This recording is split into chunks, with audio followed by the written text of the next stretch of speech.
will be reviewing the supplementary estimates.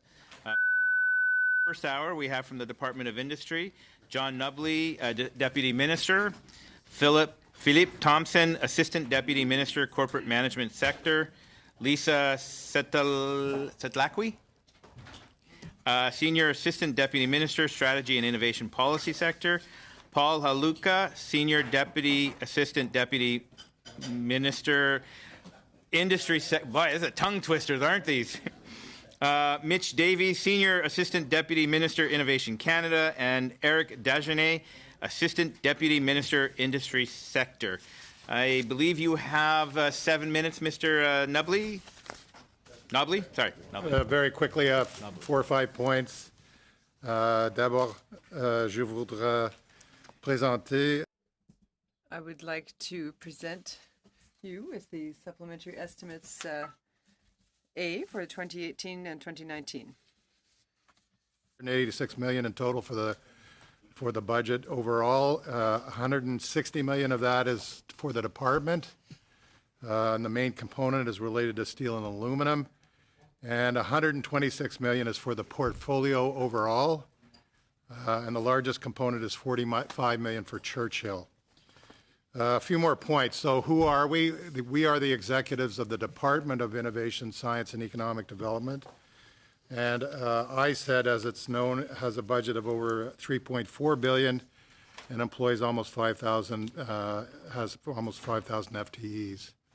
And in terms of the portfolio, which includes organizations like the National Research Council, the Granting Council, Statistics Canada, the Business Development Bank of Canada, the Canadian Space Agency, all the regional development agencies, Destination Canada, the Standards Council of Canada. This is an organization that spends close to $10 billion a year and employs almost 19,000 FTEs, so 19,000 employees. As Minister Baines would say of me when I sit beside him next, all my colleagues will take all the difficult questions. I will do the easy ones. But again, just to say, we are the representatives of the Department of ISED. And what we've done as a team working in support of Minister Baines is really focused squarely on implementing Canada's Innovation and Skills Plan. Monsieur le Président, nous avons fait d'importants. Mr. Chair, to date we have made significant progress in implementing a range of targeted, aligned and collaborative programs. Initiative, the Strategic Innovations Fund, or SIF for short, and the Innovation Solutions Canada. We'll have opportunities to talk about those programs, I assume, in questions. Third point I just wanted to make is that as we've focused on implementation of these programs, which were largely introduced in Budget 2017, there have been 2 new initiatives underway under the Innovation and Skills Plan. First, we conducted national digital and data consultations from June to October. We actually pursued consultations with respect to 3 areas: innovation, workforce or workplace related to digital, as well as trust in terms of how do we create a trusted framework for working on digital and data strategies. The other initiative, and this is my last point, is really as a result of Budget 2018, we had launched 6 economic strategy tables. They included agri-food, advanced manufacturing, digital industries, clean technologies, health and biosciences, and resources of the future. These tables reported a month ago. In one report, each got an individual chapter, and there was an overall chapter identifying 6 signature items that were cross-cutting in terms of the activities. Much of their focus, of course, was on competitiveness issues, regulatory issues, among others. So, Mr. Chair, I'll stop there as a way of introduction, but again, we're the Department of ISED, and my colleagues will take all the tough questions.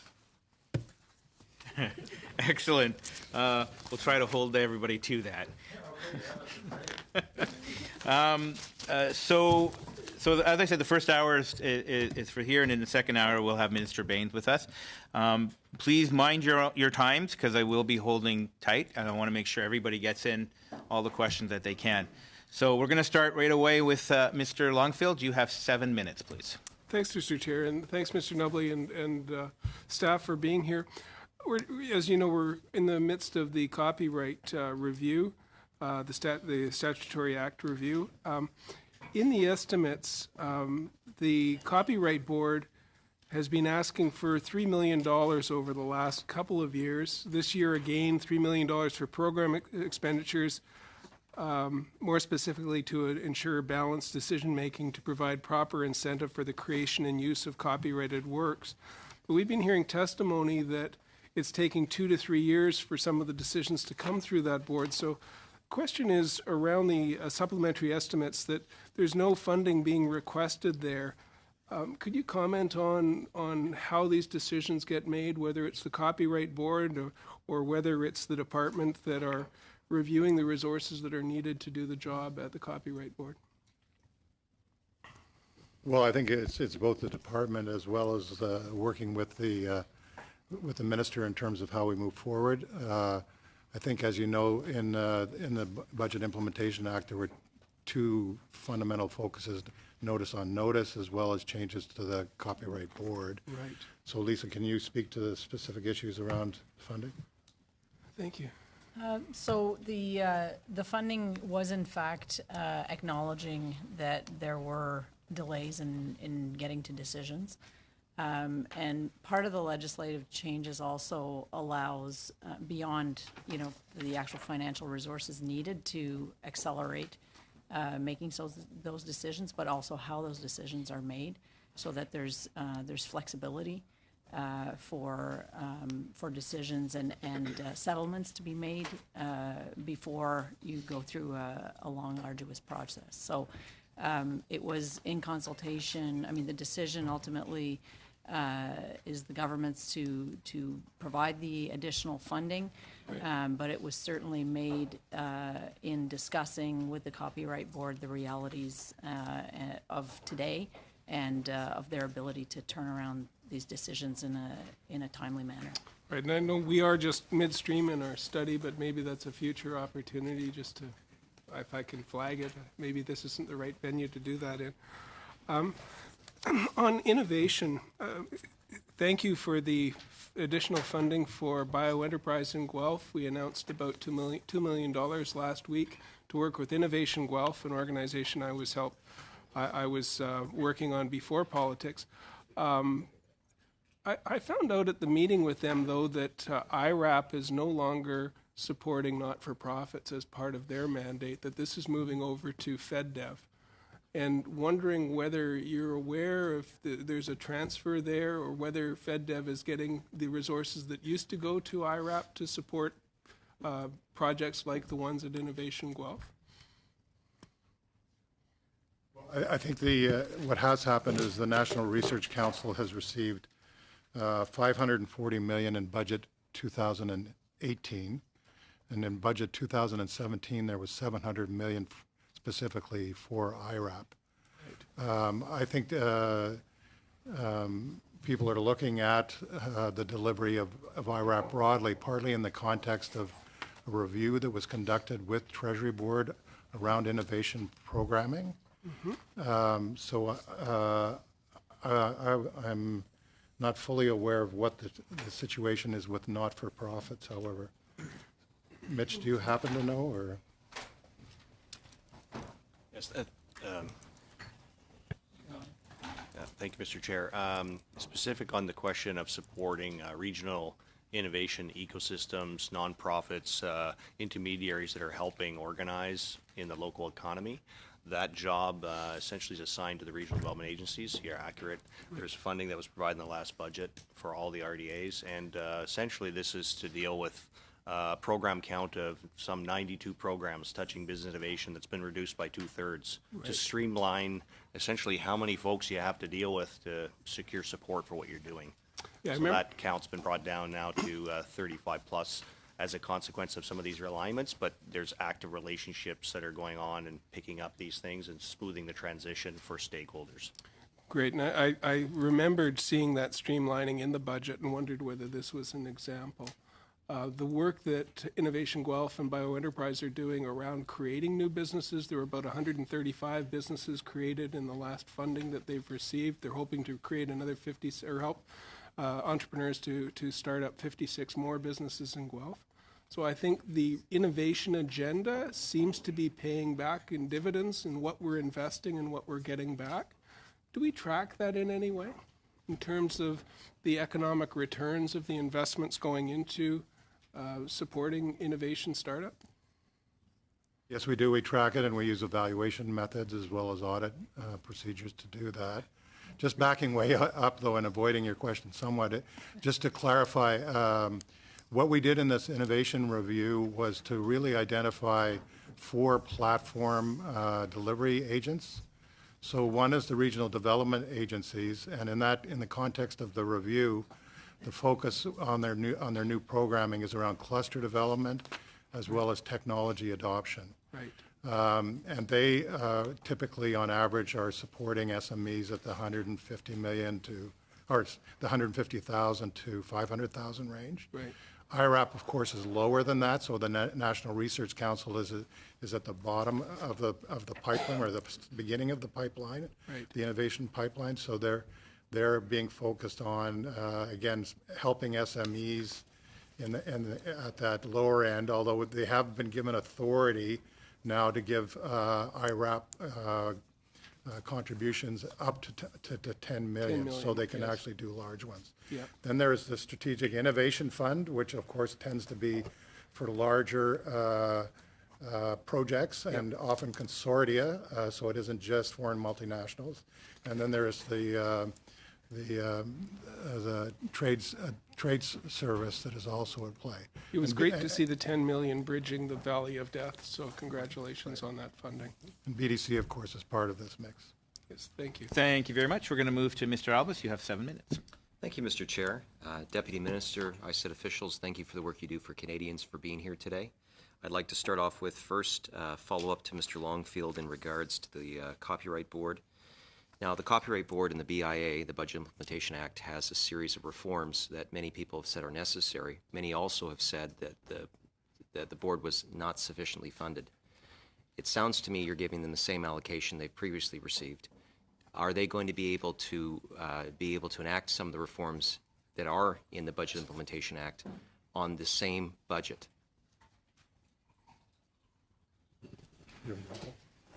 Just make just a couple comments on that. I think the allocation has, I mean, we have done a lot of benchmarking on the Copyright Board in comparison to similar organizations in other jurisdictions, and they compare quite well. I'd say, secondly, the intention of the policy initiatives that were brought forward by the Minister are largely to increase efficiencies and improve both, not only for the Board, but also for the stakeholders who make submissions, and that was something that had been requested for a number of years. So, our view, and I think the analysis supports, is that those efficiencies should pass on and hopefully improve the flow through of decisions and cases and adjudication from the organization itself. And I think thirdly as well, I think that one of the stakeholder comments that we've heard for a number of years is that often the amount of work that gets undertaken by the board can sometimes be disproportionate with the decision and the outcome from the board itself. So, for example, we've seen instances where they study international experiences, and then much of it doesn't ever get factored into and impact what the result is in the analysis that they undertake in Canada. So I think the totality of all of these, the direction that the government has given is to hopefully enable them to both use their resources more effectively, to streamline, and then perhaps have a process that's more in line with both what international jurisdictions do and what stakeholders' expectations are. Sure. Now, I'm a little skeptical and I appreciate benchmarking. Benchmarking needs to be done because then you're dealing with apples and apples. But to be asking structural reforms to happen in an organization at the same time while delivering the same level of service it is not always going to happen seamlessly. And so to me it seems rather strange that your department would not be contemplating ensuring that those reforms can be done with the proper funding. So I'm going to move on. I think the one thing I would further comment is just that the two changes, the notice on notice and the changes with respect to the board itself, were really seen as actions that needed to be taken now. And this is not to preclude the work that you would be doing as a committee. Again, so there's lots of opportunity for you as we move forward to look at that. No, I appreciate that. Now, the CRTC chair has recently stated that he desires flexibility on the topic of net neutrality, and many have argued that these statements refer to a desire by the CRTC to reduce or remove net neutrality entirely. Now, I know that the minister has received many emails from concerned Canadians. I know because I'm being carbon copied on them as well. Are the CRTC chair's comments that net neutrality may be ignored telegraphing a change in government policy?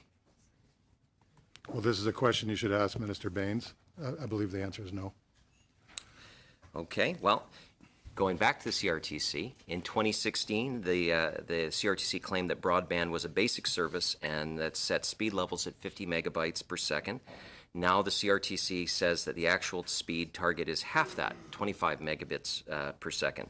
Now, seen as only rural residents will receive only now half the speed, will the fund be cut in half so taxpayers only spend half the cost?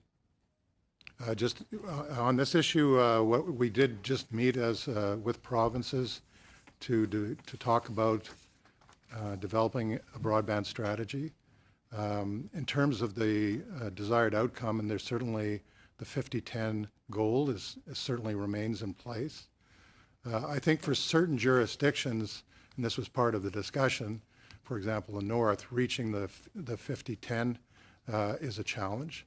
So one of the issues that you need to take into account is what are the specific challenges and what's the starting point for the particular area of jurisdiction. Sure. Well, again, though, this committee, this minister, your minister, and the CRTC made that the goal.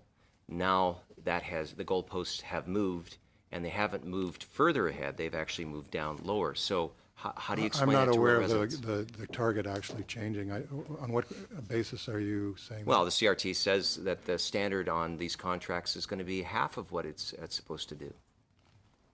So how do you As explain I it? understand it, in the discussions that I've had with the CRTC chair, he continues to want to pursue that long-term goal. So the CRT's universal service objective states that subscribers should be able to access speeds of at least 50 megabytes per second download and 10 megabytes upload. So how can you explain that CRTC is able to so completely ignore their own objectives? You're referring to their $750 million program Yes. and how they're proceeding? Is that what you're referring to? Yes, sir. Well, sorry, do you want to? Well, I think what I would say there is that it's probably a question for them specifically because they are in the process right now of consulting on the program parameters. They announced that they were launching the program, and now they are initiating a discussion on what the parameters will be, how the program will be delivered. As the deputy has just referenced, I think that there are unique circumstances in different parts of the country. So Mr. Longfield made a point earlier that said this may not be the forum for doing that. Ma'am, sir, both of you, this is a parliamentary committee that's overlooking the spending of your area and whatnot. And I would also say that that's taxpayer money that the CRTC ultimately will be spending. I'd like to have a better answer than you should go talk to the CRTC. Both of you are experts in your field. You should be able to deliver an answer in this particular area. Okay, well, I did give an answer, which is as far as I know in my discussions with the chair. You said go talk to the target- provinces. And then, No. I said that we have We just are. been discussing with the provinces in the context of the commitment to basic service, how we need to work together more effectively to develop a long-term strategy which will meet the 50-10 goal. In our discussions with the CRTC chair, he is implementing a new program, which is $750 million. The actual revenues from that come from the industry. You may be aware that they actually have set up a process by which the industry pays for the $750 million. Thank you very much. We're going to move to Mr. Massey. You have 7 minutes. Thank you, Mr. Chair, and thank you for being here.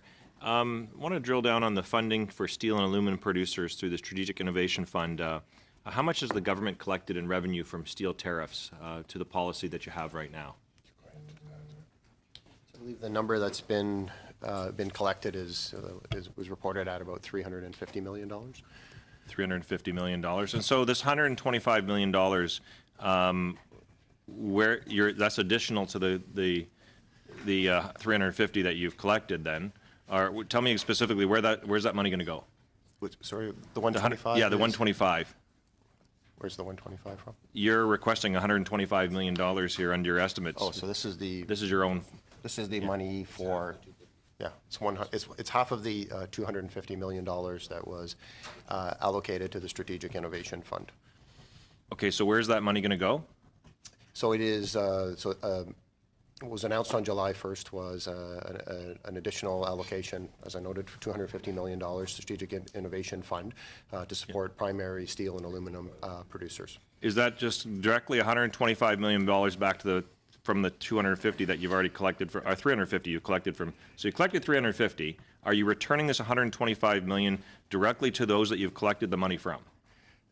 So I don't know the dollars that come in through duties are tagged somehow and returned through another funding program. I think that Department of Finance could answer better that question, but effectively the allocation, the dollars coming in are at least they're a source of funding, but they're not the source of funding that we.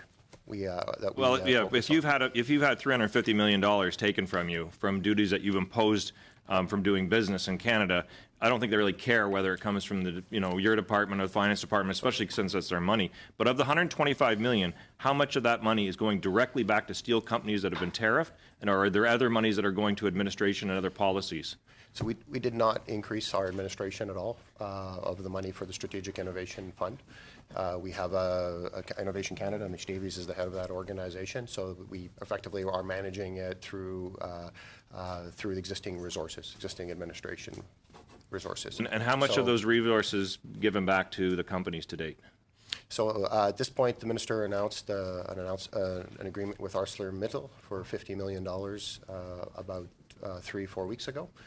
And that was the first announcement was undertaken. We have about 6 or 7 other proposals that are in advanced stages right now, and we're working very quickly with the companies. I think the feedback we have gotten is that we were ready with the program extremely quickly after the announcement on July 1st. And as you can imagine, these are complex investments. Like we export capital. I would argue that you're not ready. On August 15th, we made a proposal to the department and also the minister to actually reimburse those funds. Let me just get clear. $350 million has been taken from companies.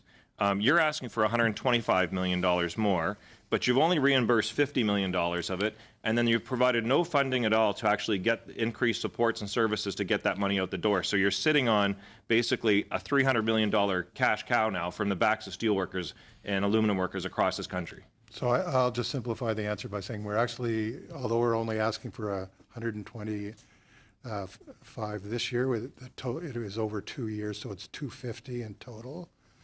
And then we are looking at support for some smaller and medium-sized businesses, and we're still working on that. And you're still going to keep $100 million out of that, and that's going to take 2 years when companies get this lost on their steel product in a matter of days. How long does it take to actually take the money from the actual steel companies and aluminum companies? I think what I'd want to say is that we remain fully committed to supporting the steel and aluminum sector in the context of the Trump administration, and we are doing our best to do that. So you're fully committed to do that. That's fine. I appreciate that, but you're not allocating any resources whatsoever to actually increase the bureaucratic process and the distribution process for that. You're doing with existing, so you're staffing and components. So the objective was not to take a top up of the money and move it to pay for public service management. And in fact, we had sufficient resources. No, your government could actually take that outside of that. I mean, they don't have to take it from the funds that you're taking from companies to begin with, but you could figure out how to bankroll to get that out the door, because you got over, all kinds of hundreds of millions of dollars lying on the table from steel workers and aluminum workers. Sir, with all due respect, we have not been the holdup on any of those projects moving forward. And in fact, we have met with the companies on a regular basis throughout, from the moment we announced it until, as the projects have been developed. You got to remember, these are capital expenditures by the firms. They need to undertake engineering studies before they can make commitments, because we can only pay for projects. So there has been a lot of work on the side of the companies, but we have been working with them extremely diligently in a real-time basis throughout the summer. And I've actually heard a couple of the companies saying that this is one of the first times that the government has been moving faster than the companies are ready to move. So, but you're saying, but you're sitting on some money here, and then you're still not even getting the full amount back to actually the companies. Is that the plan? I mean, because right now you've got about 250 million, I think, over 2 years planned, but you've already collected 350 million, and plus more tariffs to come. Is that kind of how it's going to evolve? That's not the plan. Okay. Yeah, thank you. So, yeah, so the companies are the problem then? Is that like, I mean, I have all kinds of pump companies and other that are actually claiming that their process is still taking far too long, and you can collect in a matter of days from them, but their disbursement isn't there. So is there not any backup plan to this other than what you have? What you're saying, I appreciate, but at the same time, it's not what I'm hearing from especially the smaller and medium-sized companies. I think you're thinking of there's the duty drawback relief program, and then there's also the remissions process, and both of those are run through the Department of Finance. They did take some time for decisions to get made there, but now there has been a funding through both of those envelopes as well.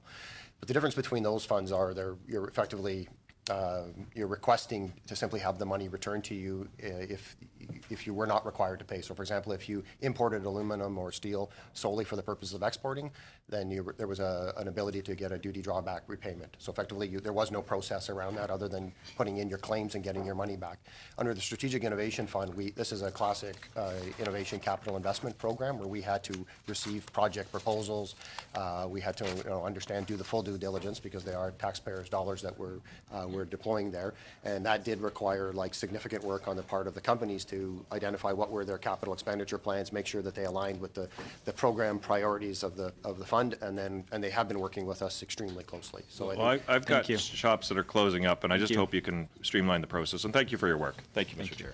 We're going to move to Mr. Graham. You have 7 minutes. Thank you. I have a few different subjects to dive into, but we'll start with this one. Vote 1A has a $1.2 million. Thank you. $1.2 million investment reinvestment of royalties from intellectual property. As you know, we're talking about copyright and all here, and Crown Copyright's initiative has come up a little bit, but not a lot. Is there any connection between this and Crown Copyright? What is the source of this revenue, and what is it about? Intellectual property strategy. So the 1.2 million is for intellectual property from the CRC, it's the Communication Research Center. So they have $200,000 that they get from royalties from projects that they have ran, and the other one is the Nuance program at Copyrights Canada. And it's the remaining of the funds. I think it's $1 million, a little more than $1 million, $1,050,000. 4,358, yeah. And it's for the program for when you're interrogating the database on the name of corporations in Canada, so they get royalties from that program. Okay, the 200,000. What kind of programs are those that they're recovering that money from? The 200,000. So they are royalties that they are getting from charges that from the system. So it's the intellectual property for having developed the system in house. Okay. You mentioned also in the reference to CAN code. From what I understand, Kids Code Jeunesse has met or exceeded all of its targets so far. Can anybody give me an update on how that CAN code is going, and if all of you can now code? We're still working on the coding part, but Eric Dagenet is the leader on CAN code, so I'll let him speak. Sure. So the initial target was to hit 500,000, teach 500,000 kids how to code. And we're on track to actually double that target and hit 1 million by March 31st, 2019. So the 22 organizations through which we are delivering CAN code are meeting with great success. Can we? I still can't code though. So it hasn't reached complete success yet. Not a kid. Well, more broadly, though, I think the department is putting a great deal of emphasis on STEM initiatives, including for women, and of course coding. And I know the minister would want to emphasize this if he were here.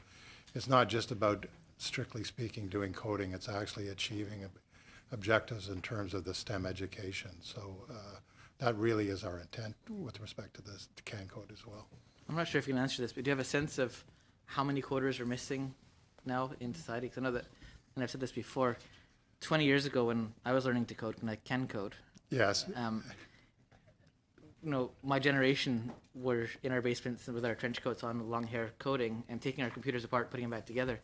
And now we have these iPads, and I still have BlackBerries. Everyone else has iPhones that you can't take apart and see inside and how they work. So, can you? Are we? Well, so again, I'm not an expert coder by any means, but what I would say is, I think that at this current point in time, there is a great deal of demand for coders, exactly as you described. I think the question is, in the long run, will there still be, will it strictly speaking still be coding that's required?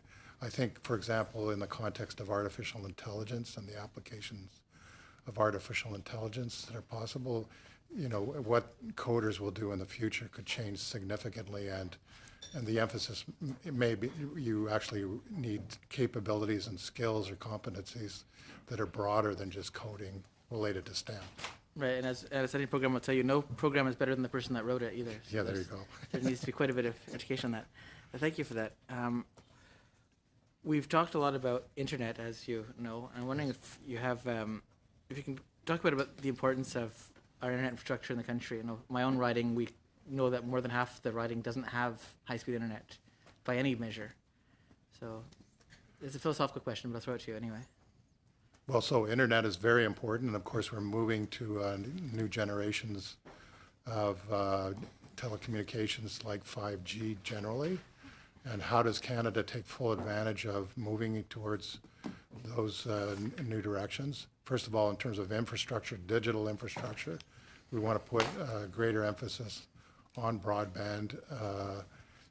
And we have been, as we mentioned earlier in response to a question from another member, just met with the provinces to talk about how do you develop this long-term strategy to put in place a robust digital infrastructure that meets the targets that have been described by the CRTC chair as they implemented or announced the basic service commitment as part of the CRTC.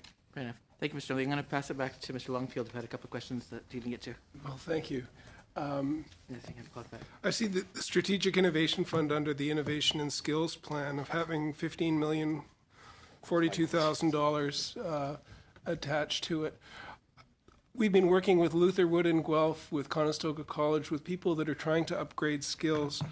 How does this flow through the province, or is this something that directly gets into programming? If let's say the province of Ontario's new Conservative government is cutting back a lot of programs, could they influence these types of investments, or is this something we need to look at going forward, or how does that money get to the people that need to do the training? Well, SIF, I'll let Mitch reply to you in more detail, but SIF is a federal program, so these are federal projects. The issue of addressing some of the shortcomings as a result of, or changes in Ontario programming is something that we could look at as we move forward.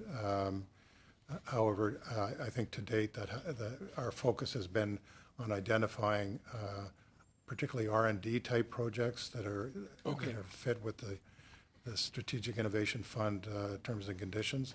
The $15 million that's in the that's referenced here is really just a reprofiling of projects. So 2 or 3 of the projects are going slower than we might have anticipated.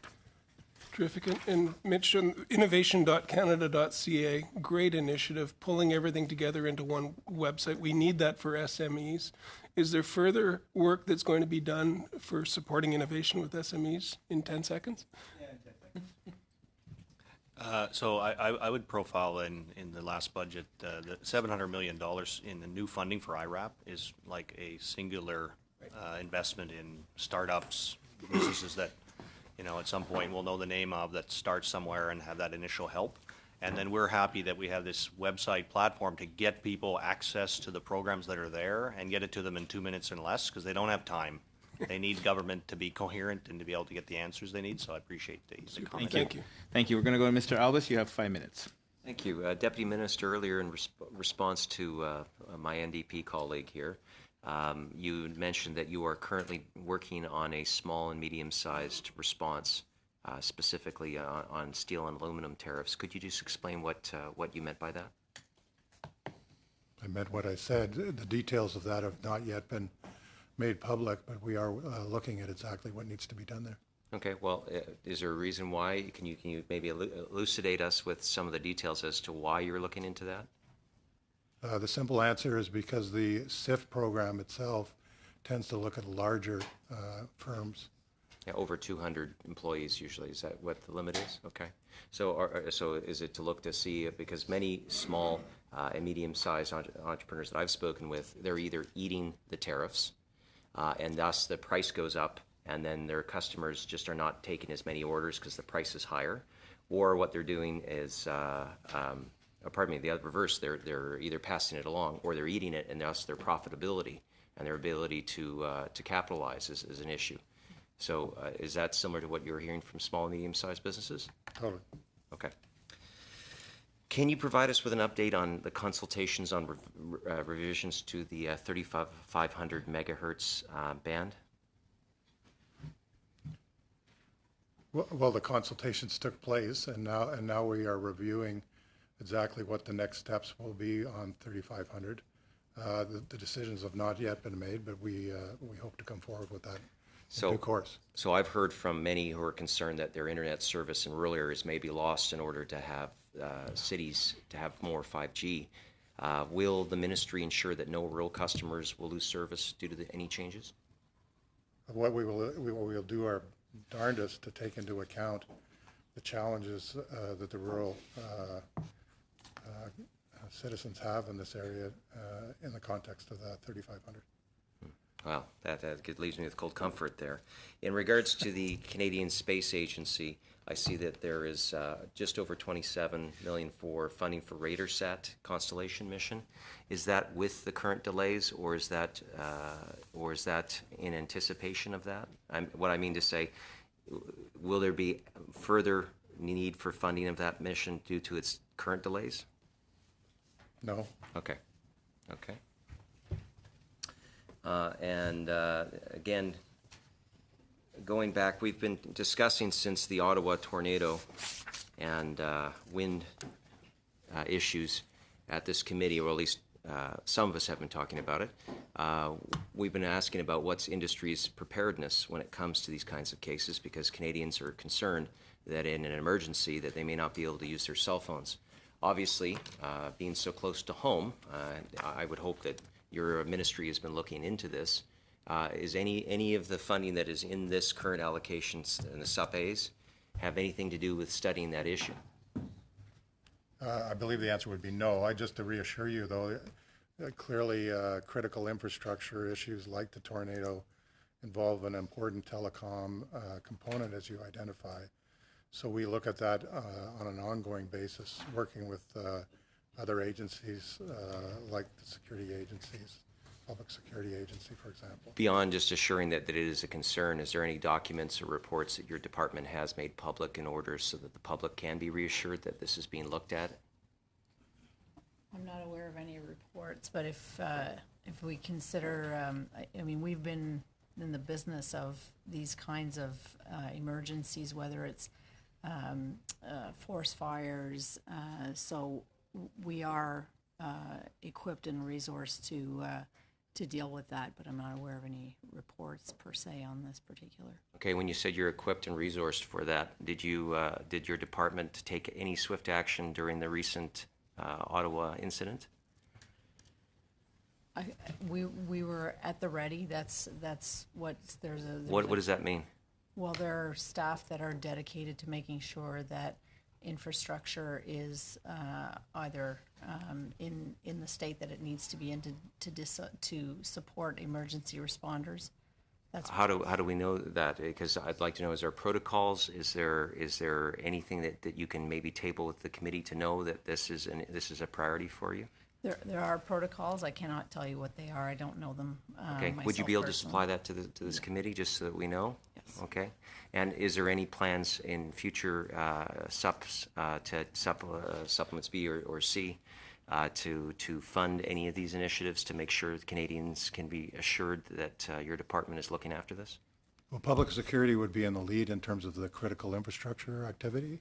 We participate in interdepartmental meetings on a regular basis in terms of emergency preparedness. So who So does, it would be in that context that there who would be does the requests. review? Does public safety review? Sorry, time's up. Or does the, or does your department monitor? We look at the telecom elements and Okay, we're- participate in the emergency preparedness. We're gonna move on because we have to plan. monitor our time, make sure everybody gets their time in. Mr. Sheehan, you have 5 minutes. Thank you very much, Mr. Chair, and thank you to our presenters for this important update. And I was there when the announcement was made by Minister Baines in Hamilton for support for steel and aluminum. I know many of the officials were there here. And I was glad to see that it was the response as the co-chair of the All-Party Steel Caucus, that it was a multi-ministerial response. There was $2 billion in aid that was put forward. And I said was the $250 million, the 1.7 from the EDC and the BDC. Mr. Haidu has extended the EI benefits and made them more generous. And it was also announced about the 1.6 billion in retaliatory tariffs. And one of the questions that I have is I also sit on the trade committee, and I know that Algoma Steel has testified in open that they have applied for SIF funding. I know you can't share specific company-specific applications, but and I know they're just put their application in not too long ago, but has there been announcements on SIF funding for the steel and aluminum industries? Because then that would be public, and who would that be? So the only announcement has been the ArcelorMittal so far. However, as I noted, we have a number of proposals in that we've been working on with companies. So we have probably about 7 or 8 that are close, by which I mean they could be ready by in the next 6 weeks or so. So the 125 million that's how is that different? Because the SIF funding was there in the 2018 budget. How is the $250 million different from the regular SIF funding? Is it a specific carve-out?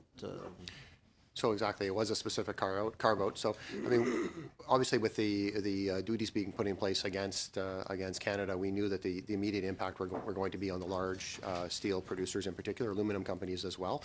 The price has gone up quite considerably on the aluminum price of aluminum, and it's a continental price, so the effect has not been as significant on the large producers, the primary producers. But on steel companies, the effect has been in the millions of dollars per day.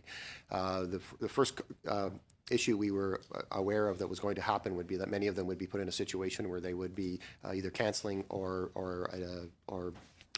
pushing forward their investment plans, and that's the recipe to have firms become less competitive over time. So the SIF program, the new allocation of $250 million was put in place in order to support investment plans and investments in capital infrastructure by those large producers, recognizing that they were going to be the most impacted.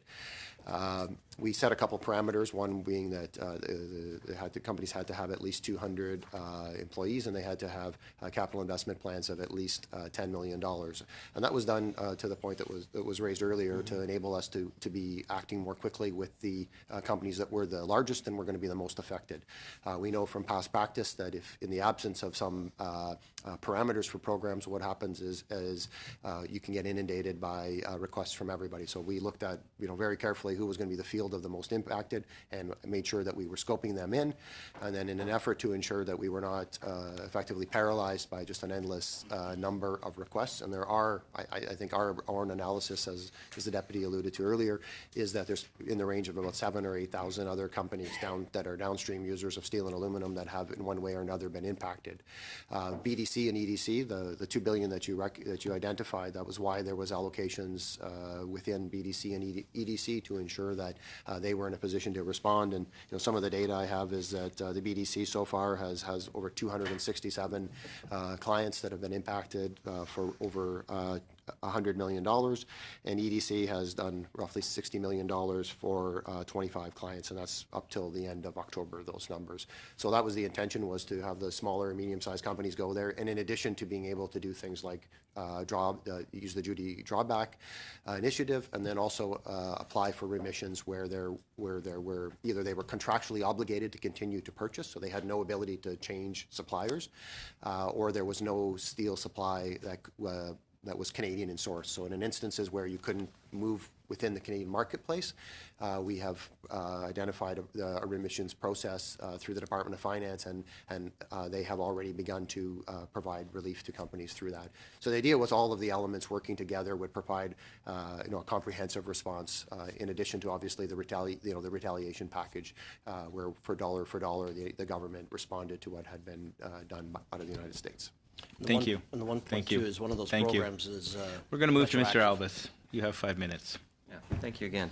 Just keeping on the topic of steel and aluminum tariffs and whatnot. So the SIF, just, one question that I would have is just that there are going to be some firms that have been very, upfront, wanting to be very productive, have invested into their mills, into their operations, and so for them, they've already put in the hard work, and they are seeing the strain under the tariffs. Now you'll have other ones that may not have done the same, and for them, there's an unlevel playing field for looking for project-based funding. Is this a concern? Have you come across this in your work on the SIF? You're asking for a situation where a company's already made an investment, and therefore they paid for it. So I think our experience is that there's tips that innovation and keeping an enterprise competitive is not a one-off step, and so we have expectation is that companies are going to continue to invest, and that's I think normal. They have maintenance capital, they have other forms of capital that just regularly they need to do. We have been pretty flexible within our program parameters, and we have under the Strategic Innovation Fund an ability to try and we don't have a one-size-fits-all where only one type of project can come forward. And if you look at, as you'll start to see the projects as they're announced, you'll see that they have in common objectives of increasing the competitiveness of the company, upskilling the workers, increasing the use of technology, increasing, accessing new markets. And those are the kind of parameters that we look at as policy objectives. And then behind that, we're able to fund quite a broad set of activities in order to reach those. So recently, the BC LNG project was declared that it's going to be moving forward, but only with severe reductions in terms of future carbon tax increases, waiving of the PST, and also waiving of steel, I believe some aluminum tariffs, but mainly steel tariffs that would allow foreign steel to come in. Many British Columbians have asked the question, why are we continuing to rely on steel from outside of Canada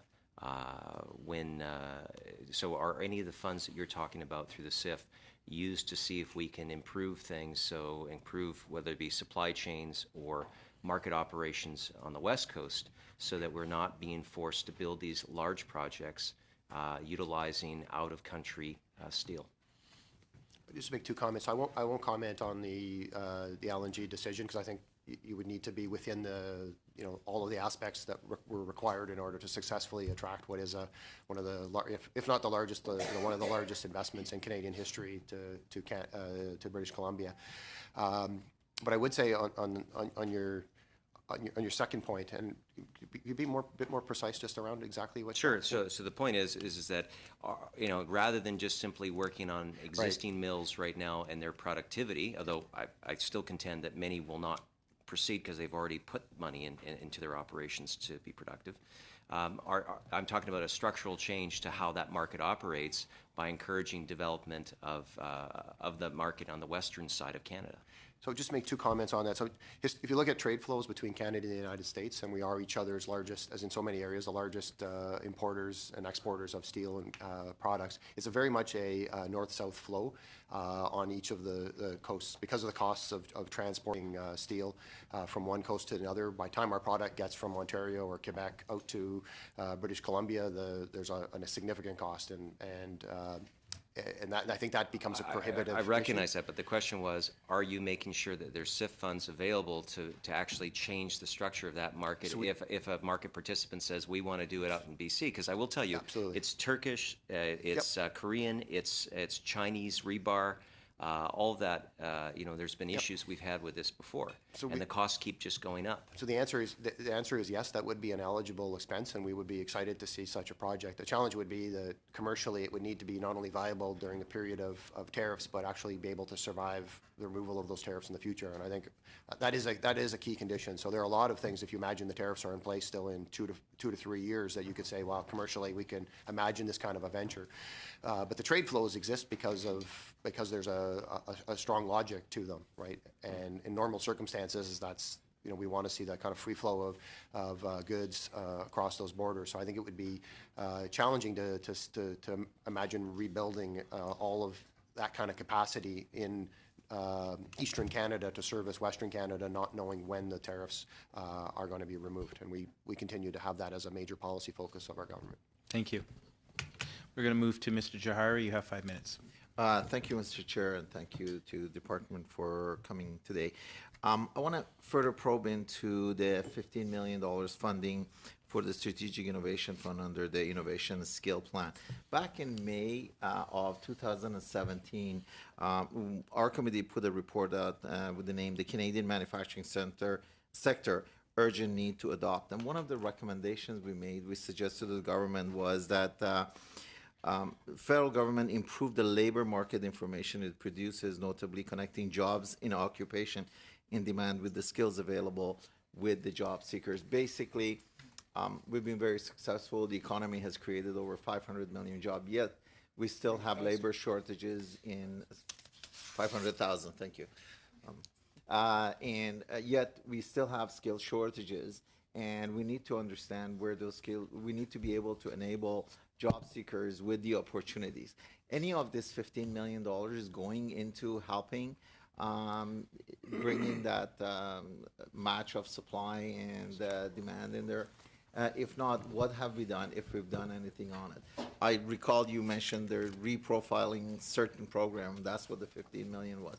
So if you could explain where the 15 million is going, and are we addressing the concern that I raised? I think the 15 million is strictly related to projects that have been approved, and they are changing the rate at which they're spending their money. So we have had to reprofile to a later year the dollars for those projects. In terms of skills, a big component of the innovation and skills plan is the skills side of things.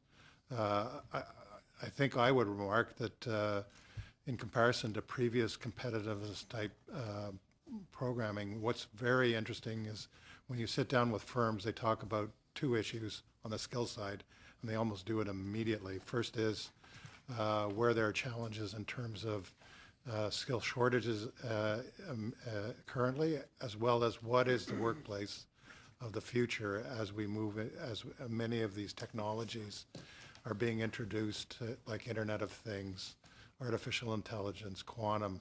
What kind of workforce will they need for the future? So the government has put a great deal of emphasis on the skills side of things, including changing, of course, requirements in terms of bringing in.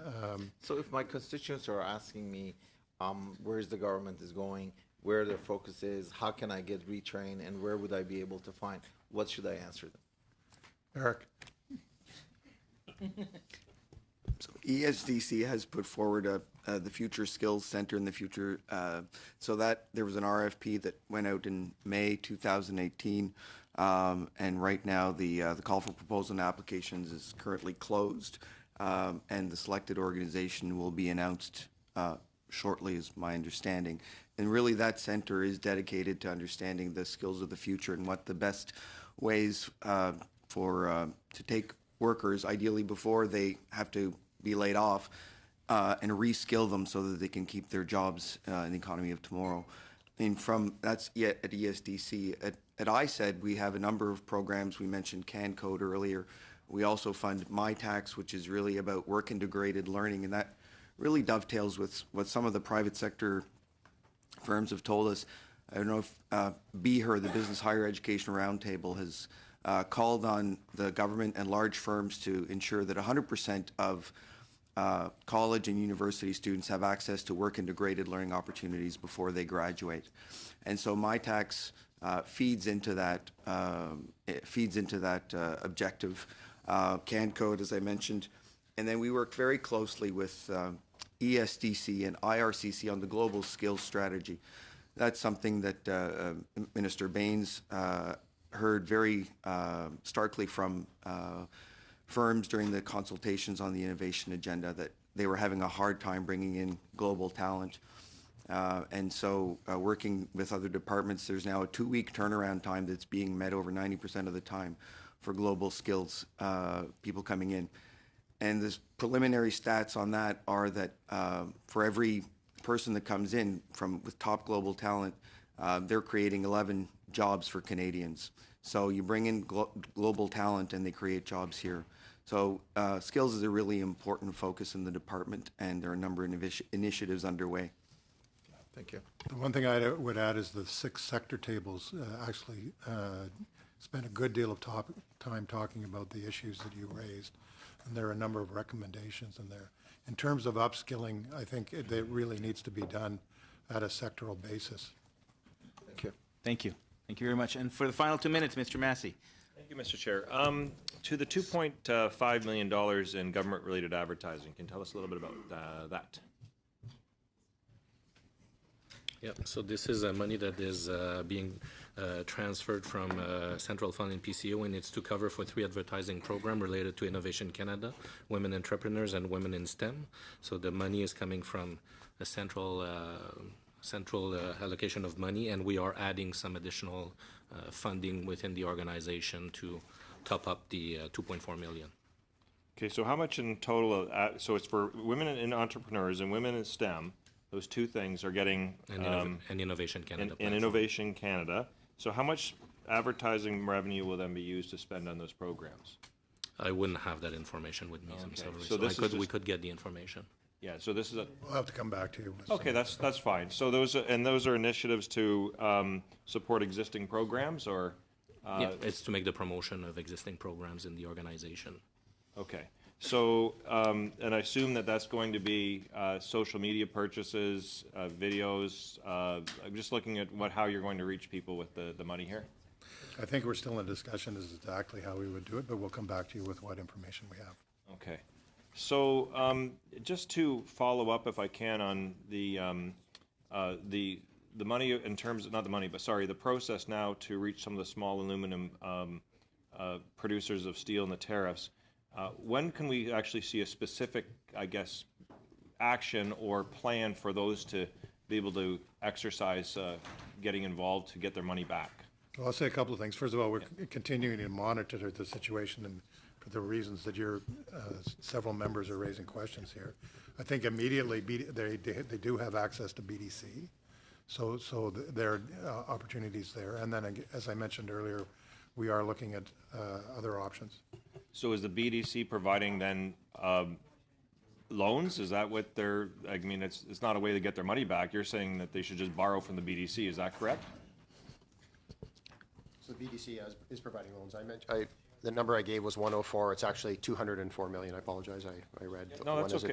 to 300 clients. But I mean, the but program, that's not their money. Borrowing more money from the government isn't their money. So on the idea, the program idea that the deputy talked about, I mean, effectively what we're looking at is those companies that were not eligible under the Strategic Innovation Fund, and to determine whether there is kind of both sufficient demand and a policy rationale to look at providing support. And so at this point, there's no determination of it going forward. It's simply analysis that's underway in the department. Thank you. Thank you very much. Thank you, Mr. Chair. Thank you. We are going to suspend for a very quick 2 minutes. Or 1 minute, actually. We have our next guest here. And we are short on time, so I need everybody to make sure they do their things.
Okay, if we can get everybody back in their seats. We do have a tight table, bearing in mind that we do need to vote on the supplementary estimates later on. So, and we're back. Yeah, we're back. I knew I forgot something. So we're joined by the Honorable Navdeep Bains. So, Mr. Bains, you have 7 minutes. Well, thank you very much, Chair. It really is great to be here. Thank you very much for the opportunity and the invitation today. And I really do appreciate the opportunity to meet with you on the occasion of tabling of the supplementary estimate A's for 2018 and 2019. In doing so, I'm seeking approval for spending that is aligned with our government's priorities, in particular promoting economic growth, which is our #1 priority. Mr. Chair, despite a challenging global climate, Canada's economy remains rock solid. In fact, our jobless rate, as mentioned by the Minister of Finance in the House of Commons today, is at a 40-year low, and with over 500,000 full-time jobs have been created since 2015. And of course, there's no coincidence to this, Mr. Chair. Nous avons fait des investissements stratégiques et ciblés. We have made targeted investments and strategic investments, and our middle class has benefited from new jobs and a sustained high quality of life. Many of these investments are reflected in the supplementary estimates that we are discussing today. The primary mechanism under which we are doing this work is called the Innovation and Skills Plan. Partnership-based approach to innovation-driven competitiveness in Canada. One that includes strategic investments and the first of their kind programming to develop innovation ecosystems and foster real and meaningful growth. This new approach to innovation funding is accelerating and building on Canada's economic strengths. For example, it's really supporting the scale-up of Canadian firms and helping expand their roles in regional and global supply chains. So how can we compete not only within Canada, but internationally as well? And it's attracting the kind of investment that creates good quality while paying jobs for the middle class. So it is my pleasure, Mr. Chair, to share with you some of the accomplishments under the Innovation and Skills Plan, which is really our new smart industrial policy, as well as a view to where we're headed. One of our most successful programs has been the Strategic Innovation Fund, and I want to highlight this because this was a key initiative that was introduced in our plan. Ce fonds encourage la recherche et le développement pour accélérer. It encourages research and development to speed up technology transfer and the commercialization of Canadian innovations. It facilitates the growth and expansion of Canadian firms and helps attract and retain large-scale investments. And because industry boundaries are blurred in today's global economy, it is open to all industries. First of this year, the fund has announced over 30 projects totaling $775 million in contributions that we've made, investments that we've made. And what's more impressive is that these investments have leveraged a total investment of $7.3 billion. And we can all be very proud of this. In a similar vein, another initiative that many of you are familiar with was highlighted last week. We've been making great progress on the $950 million Innovation Supercluster Initiative. It's a collaborative effort between industry, academia, and government through which we are building up existing areas of industrial strength to grow globally competitive companies.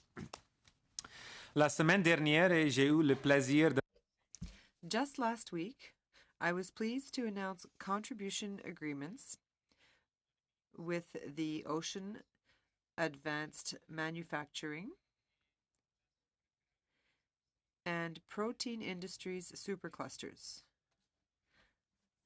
The government really could not have asked for better partners.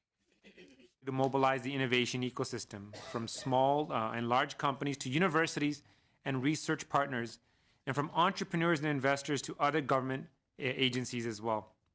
The end result, and I think this is really important to highlight, the end result of this initiative, Mr. Chair, is more than 50,000 new jobs will be created over the next 10 years. And these superclusters will add over $50 billion to our economy in the coming years as well. These are huge numbers, and so we're super excited about these two programs, the Superclusters initiatives and the Strategic Innovation Fund initiative. And again, this speaks to our government's overall new smart industrial policy, which is really focused around growth and jobs. But the Innovation and Skills Plan is not simply about dollars and cents. It's about making it easier for businesses to grow. And that's what we're truly here to talk about, is growth. So we made it easier for companies to access government programs to Innovation Canada. This really is a one-stop shop. If you want to deal with the government of Canada, rather than dealing with different levels and trying to figure out different programming, you answer a few short questions, and in minutes, entrepreneurs will get tailored, clear information about the programs that best meet their needs.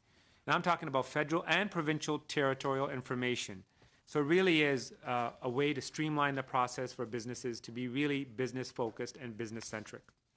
Complementing this, we've launched Canada's intellectual property strategy, the first such strategy. Imagine in the knowledge economy, this is the first time the federal government has put forward such an ambitious strategy. As the members of this committee know, IP is integral to growing firms and fueling innovation in today's technology-driven economy. And looking at other successful innovation nations, we always knew that our innovation skills plan needed to include a proper IP plan. And as you heard, as members of the committee, from stakeholders when you undertook your study on IP, businesses armed with a strong, modern IP strategy make more money and pay their employees higher wages than those without one. So that's 16% more they pay on average, those that actually have an IP strategy. So this is good for companies, but more importantly, this is really good for workers. Furthermore, small and medium-sized businesses that use IP are 2.5 times more likely to be involved in innovation activities. Again, it's really about creating a culture of innovation and building that ecosystem. And our strategy, therefore, contains several measures to increase IP awareness and to make the system more transparent and predictable so businesses can focus on what matters, which is innovating and coming up with new ideas to new solutions. Let me also take this opportunity to thank this committee once again for its thoughtful report and recommendations on this issue, because again, it was a collective effort. You stepped up in a big way. We heard you loud and clear, and we implemented your recommendations. Monsieur le Président, ce ne sont là que quelques-unes. Mr. Chair, these are just a handful of the government's accomplishments under the Innovation and Skills Plan. Rest assured, we are not done. Mr. Chair, that we're moving in a direction that also addresses issues around data and privacy, particularly the consultations we've done under the National Digital and Data Consultations. Of course, a country's competitive advantages are increasingly defined by the ability to create, commercialize, and implement digital technologies and to harness the power of data. That's why we held the National Digital and Data Consultations from June to October, engaging more than 550 thought leaders right across the country. We wanted to genuinely understand how Canada can drive digital innovation, prepare Canadians for the future of work, and ensure they can trust how their data is used. These consultations were a first step and will help guide us and make sure that we continue to make sure that Canada is in a leadership role. And I also be remiss if I did not mention the continued renaissance of our regional development agencies. This truly is a point of pride, because we brought the agencies together, provided more additional money for them, and allowed them to really focus on innovation-related projects as well. And again, they've done a tremendous job of focusing on helping companies scale up. They've really helped with diversification, and again, this speaks to, again, the concerns and opportunities, more importantly, that innovation occurs everywhere, not just in the big cities, and it's important that all Canadians benefit from innovation. So colleagues, as you can see, this is a very comprehensive innovation and skills plan. Monsieur le Président, l'économie mondiale est de plus en plus. Mr. Chair, the global economy is more competitive than ever. Canada must move quickly or risk being left behind.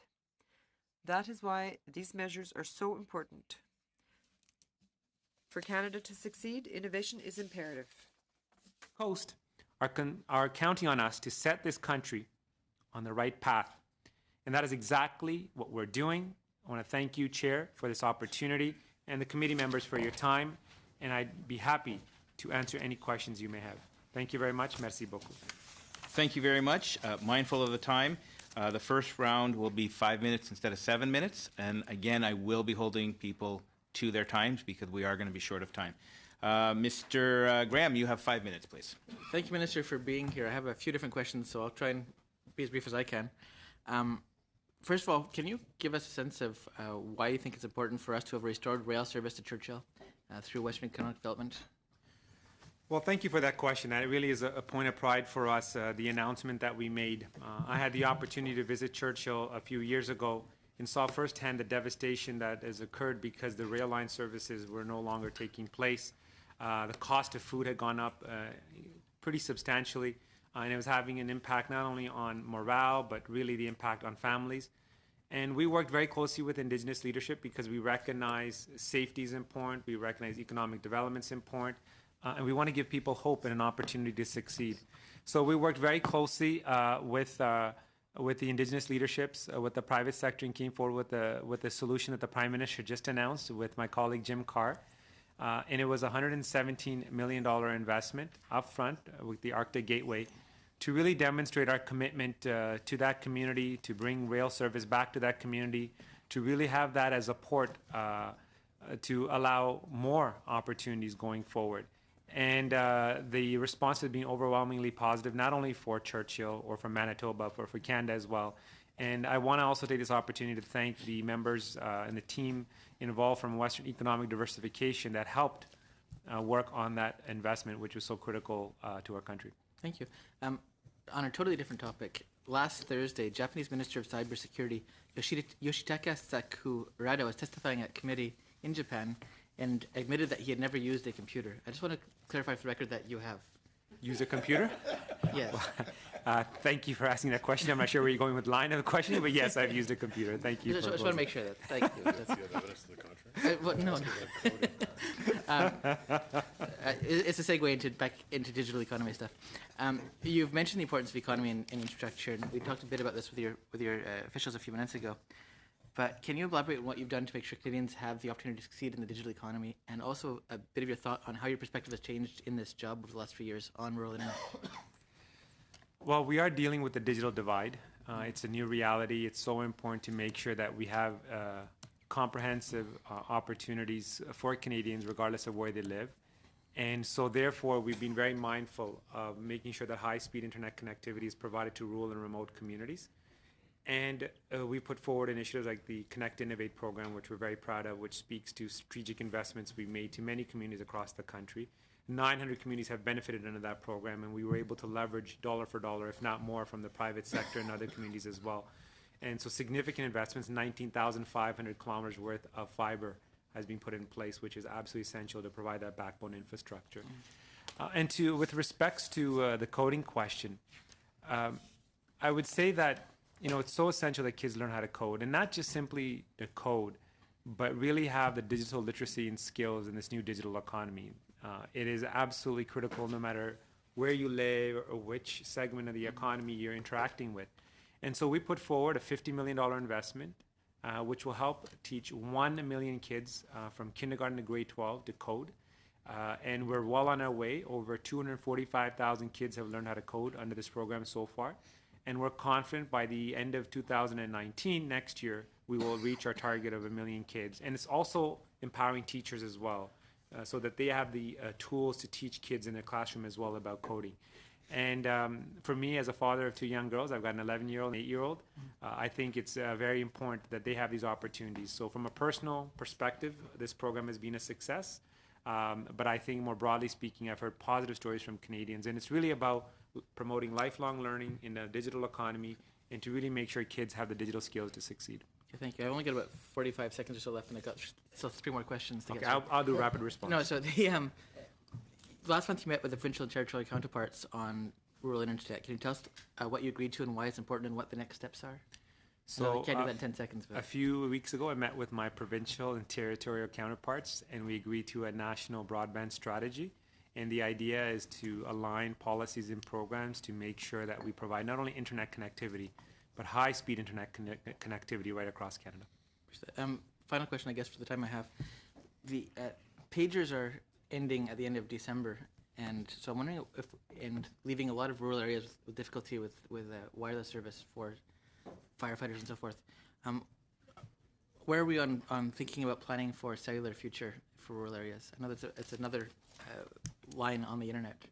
Yeah, so when we talked about the national broadband strategy, it was not simply about high-speed internet connectivity, but we also talked about the importance of cellular service and cell towers and making sure that we played a role with the private sector and the provinces as well to move forward on this, to deal with it from a public safety perspective. And so I'm working with Minister Goodale and his team from that perspective, and also to make sure we deal with communities to understand what the local needs are, so that any future programming that we have when we talk about high-speed internet connectivity also deals with the cellular service. Thank you. Mr. Albus, you have 5 minutes. Thank you, Mr. Chair. Thank you, Minister, for being here. Minister, you've sat on this side before as a opposition MP, so you know how important these committees are, and I do appreciate you saying that the committee's doing good work on copyright. However, your government has made some changes through the U.S. MCA, as well as some other changes in the Budget Implementation Act that will change our study on copyright. Minister, are you willing to come forward to this committee to talk about those subjects? And if so, will you please ask your Liberal members to allow us if we make that motion? Well, thank you very much for your question on copyright. As you know, under the current BIA Act that we presented in the House of Commons, we brought forward measures around Copyright Board to streamline the process, to add resources to the board members, to provide additional funding for case management so we can have quicker decisions. And this is really important for artists and creators as well, and it provides an important step in a direction, a commitment that I was very clear about when I came to the committee before. With respects to the committee and who says what, ultimately you decide that. I'm not in a position to direct anyone, but I do thank you for thinking of me. Said with a bit of a smile, and I just hope Liberal members will allow us to do our work in that area. So Section 8(3) of the Statistics Act says, and I quote, "The Chief Statistician shall notify the Minister of any new mandatory request for information at least 30 days before the day it's published." On what date did you learn, Minister, that Statistics Canada would be downloading or seeking to download the personal financial information over 500,000 Canadian households? So this issue, we were not notified until much later in the process. As mentioned, as you mentioned, the Chief Statistician ultimately is responsible for the methodology of how the data is collected, what the data will be used for. And so that level of discretion and independence the Chief Statistician does have, but we were not notified 30 days before. So, but what date were you notified? Very was it close before to October 26? I don't have the specific date, but I can get back to you on that. If you could have it back in writing, that would be helpful. Yeah. Now, so you were not briefed before media reports started coming out on this, Minister? Briefed in terms of? Of the scope of the program. We are very familiar with Statistics Canada, looking at administrative data and other data sets to make sure that they can compile good quality, reliable data. But the specifics of where those requests were being made and for whom, I did not know until it was made available in the media. Okay, so Statistics Canada did not alert your office of that prior to that. So at the time, when you first found out of this, did you think about advising the Privacy Commissioner about this program? The way this all unfolded was, as Statistics Canada, as you know, this is a pilot project. No data actually has been collected or obtained. Has engaged the Privacy Commissioner, and so the appropriate steps were being taken to deal with issues around privacy and data protection. And I think you heard from the Chief Statistician who came before the committee as well, to indicate that he would only move forward if issues around data privacy and data protection were dealt with in a meaningful way. Do you think, Minister, that something has gone wrong here when the Privacy Commissioner of Canada goes to a Senate committee and says that he wasn't aware of 500,000 Canadian households being asked to participate without their knowledge of their consent, and you didn't even know about it either? You learned it through the media. Do you think that that's a problem there? I think Statistics Canada is a world-class statistical agency. It has a lot of respect within Canada and internationally as well. I think for me it was a point of pride when we reintroduced the mandatory long-form census to get good quality, reliable data. And I have a lot of confidence in the Chief Statistician and the work that they do. Okay, so Minister, clearly- just on consent. Yeah, do but you clearly really, on do you con- believe that StatsCan needs to ask for consent for this level of data? So my understanding is that, first of all, no data has been transferred. Let's state the facts. Well, you're the minister, though, and you're going to be able to, at some point, rein in on this. Do you believe that Canadians should be able to give their consent? I think we need to be mindful of the fact that in the past we saw political interference by the previous government, which led to the resignation of Munir Sheikh, former chief statistician. I think we have to be very mindful of the fact that the chief statistician understands the methodology, understands how to appropriately collect the data, do so in a manner that respects privacy and data. What we establish is what we need the data for. So, for example, we need good quality, reliable data so Canadians get benefits from the Canada Child Benefit. Minister, old the age question security. was, do you believe for this level of collection, without that there should be people's consent? Is that yes or no? My understanding was that customers would have been informed. Thank you. We're going to move to Mr. Massey. You have 5 minutes, please. Thank you, Mr. Chair. Thank you, Mr. Minister. Just following up with that, Bill C-36 actually moved the statistical analysis and collection from Stats Canada to shared services. Do you still support that decision? Because that's led to the problem we have now. It's a new data collection thing, and you're describing it in the House of Commons testimony as pilot project. So I want to confirm right now, are you saying this is a one-time thing that's happening, absolute, or now that it's moved to shared services, this is actually the practice that was in the legislation? So with respects to this particular initiative, it's a pilot project. So it was the first time that this project was being moved forward. So it's still early stages. And as the chief statistician has indicated, this is really about making sure that privacy and data is protected. So it's still early stages, and it simply is a pilot project. But what is not a pilot is that shared services now does the data collection instead of Statistics Canada. Is that not correct? The actual data is protected and managed between StatsCan and shared services. You're correct. And the chief statistician you've expressed confidence in, he referred to as the uproar that's been created, as fake news, Trumpism. Do you support that statement? No, I think we have to be very respectful and mindful of the legitimate concerns Canadians have around data protection and around privacy. What I think is problematic, and it's nothing really new, the opposition is doing its job. In the House of Commons, there's a lot of over-the-top rhetoric, comments like surveillance and, people's personal information will be disclosed. I think we have to be very thoughtful about saying, look, there's issues around data protection, issues around privacy, but no personal information has ever leaked from the servers.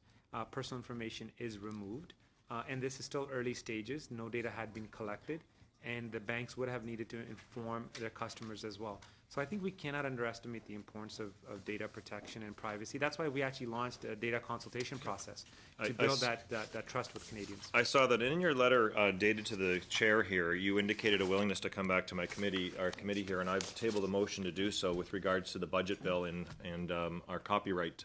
Can I confirm that you would be willing to come back to the committee? That was your original offer to the chair, because the budget bill does change things, and we'd like to have that analysis to hopefully address our concerns of spending actually a study that's worthwhile. Yeah, again, I do appreciate the fact you think I have some say on committee matters. I don't. The committee controls its own destiny. So whatever you guys determine, I'm willing to accommodate. Thank you for the offer, though. Fair enough. Real quickly, moving to steel tariffs, if I can. Sure. We just had testimony that there's $350 million collected by the government. We have about $1 million coming in today with regards to the tariffs coming in. About $50 million has gone back out. The request from your estimates here is for $125 million, part of another part of a total of $250 million out there. And there is a process now to try to reimburse, I guess, effort to smaller companies that have been shut out of reimbursement right now. Was there any economic impact analysis done, and has it done for small, medium-sized businesses with regards to the plan that the government has and their consequences? Has that been done? And if it hasn't been done, what can you do to assure that we're actually going to see those smaller companies, I guess, able to access the money that was, basically tariffed from them, because right now they're just being told to go to the BDC, which is borrowing money, not getting their money back, which was the promise of your government, was that not to be, it was to be revenue neutral. Yeah, no, we definitely are providing duty relief, as you highlighted, as part of our support to the steel and aluminum workers and industry. You're right that we did put forward a $2 billion support package, financing options through BDC, EDC, and then the Strategic Innovation Fund. Most recently, out of the Strategic Innovation Fund, we announced $50 million for ArcelorMittal to expand its operations. Over $200 million have been dispersed through BDC as well to provide financing for cash flow issues. And I believe over $100 million has been dispersed through EDC as well. Will you reimburse the borrowing costs for companies? Because that is their money that you've tariffed by your choice of your government.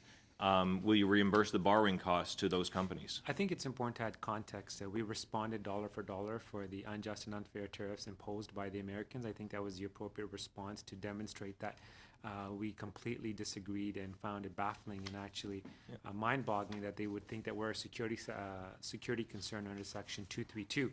And so that's why we responded. But at the same time, we recognize that certain companies, particularly small and medium-sized enterprises, as you rightfully mentioned, should get duty relief, and we have targeted relief for them, and we are working to get that money out sooner rather than later. But are you committing, or will you consider at least commit to actually reimburse all the borrowing costs? Some of these smaller companies cannot afford that. It's their profit margin. And so they have two problems. A, Very is quickly, their please, we're out of borrowing time. and the cost, and B, getting it to them in the first place. Look, we made it very clear we want to support the workers, and both in the steel and aluminum sector.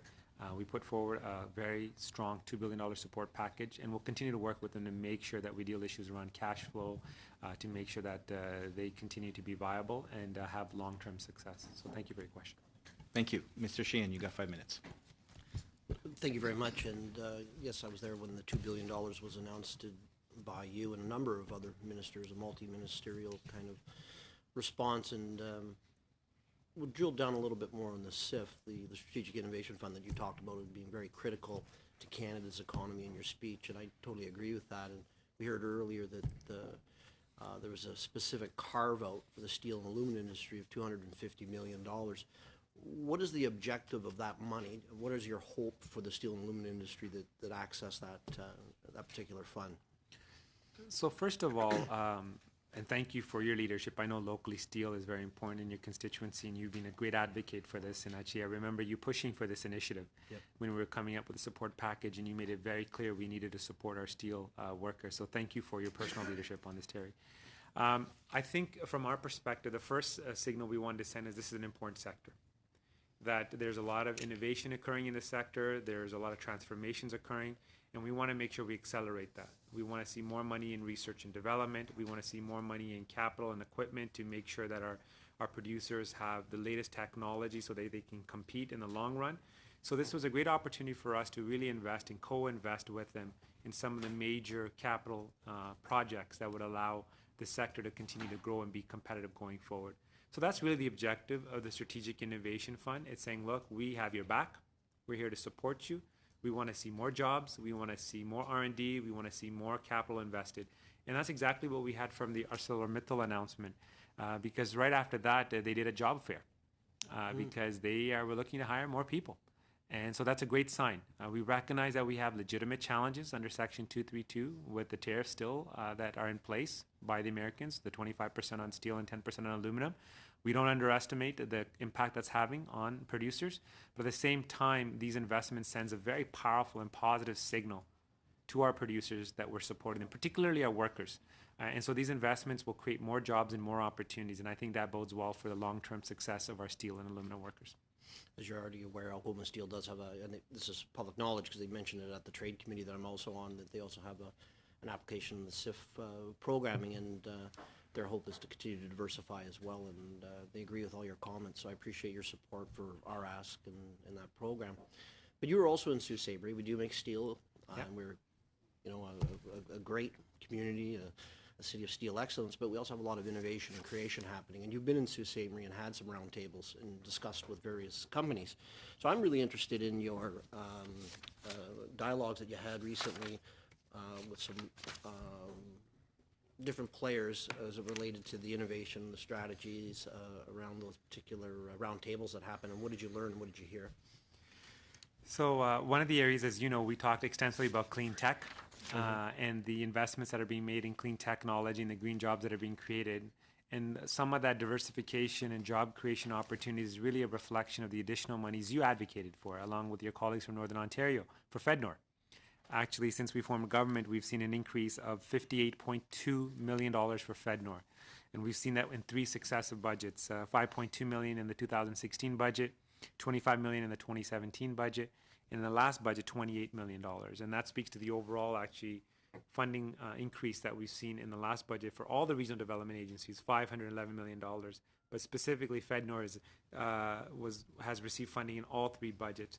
And I think there's enormous opportunities in innovation. As I said, we talked about high-speed internet connectivity. That's essential to make sure people have access to the internet and make sure that they can really succeed in the e-commerce platform.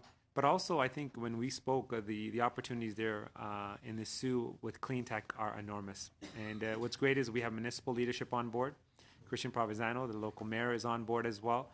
And many companies are receiving support through Sustainable Development Technology Canada, which is a startup, a commercialization support mechanism for clean tech. So there's been some good announcements there. And then they're further supported by FedNor. And I think that's an example of the kind of diversification that's taking place, the jobs that are being created. And that allows young people to stay there. That allows young people to raise their families there. That enables that community to grow. And I think, there's no doubt steel is important. And we're very supportive of working with Algoma, but there's so much happening there in the Sioux, and I want to thank you for your leadership in that. Thank you, Minister. Yep. Thank you very much. We're going to move to Mr. Chong. You have 5 minutes. Thank you, Mr. Chair. Thank you, Minister, for appearing in front of our committee. I have a question about Vote 1A under Statistics Canada about the pilot project. Have you or your cabinet colleagues issued a directive or ministerial order to the chief statistician? With respects to? With respect to the pilot project? Nope. You say the pilot project is on hold. Just point of clarification on that. The chief statistician said that he would not proceed until issues of privacy and data.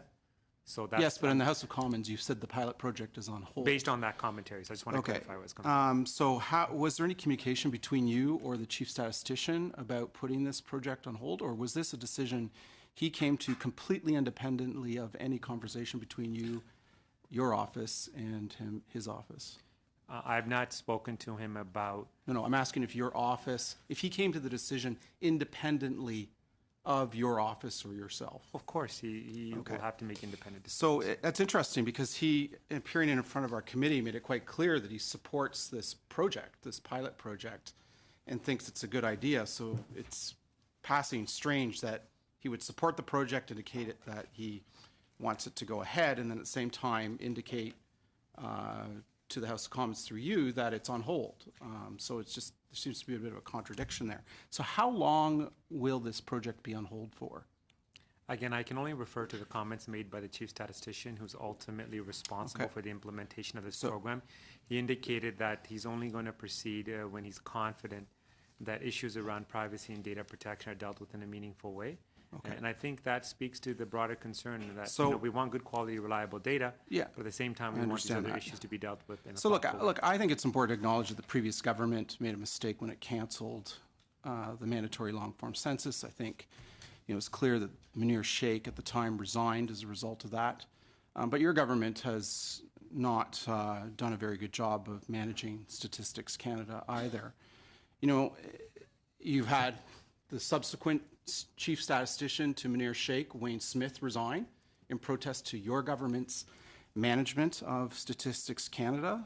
You promised to make Statistics Canada a fully independent from the department in the last election campaign. Page 37 of your platform, you said you'll make it fully independent, but Bill C-36 doesn't, in fact, do that. And in fact, before the election, you argued that the chief statistician should be nominated by an outside committee. But when Wayne Smith resigned, you unilaterally appointed his successor. And now we have this fiasco of this pilot project where the proposal is to obtain the personal financial data of millions of Canadians at a granular level that's never been seen before. The mandatory long-form census, people fill that out, and in doing so, they imply their consent or face the consequences for not filling it out. And they know exactly what information they're providing to the Government of Canada. But with this pilot project, you're basically getting the data through the back door through the banks, and it's very personal information. It's about whether somebody purchased personal hygiene products at Shoppers Drug Mart, or whether they paid for therapy services, psychological services at a therapist, or whether, they purchased, a beer at a bar and when they did it. This is data that is far more intrusive than anything we've seen before at a level that would make Alphabet and Amazon blush. I mean, we're talking about very personal information from millions of Canadians, hundreds of thousands, if not millions of households.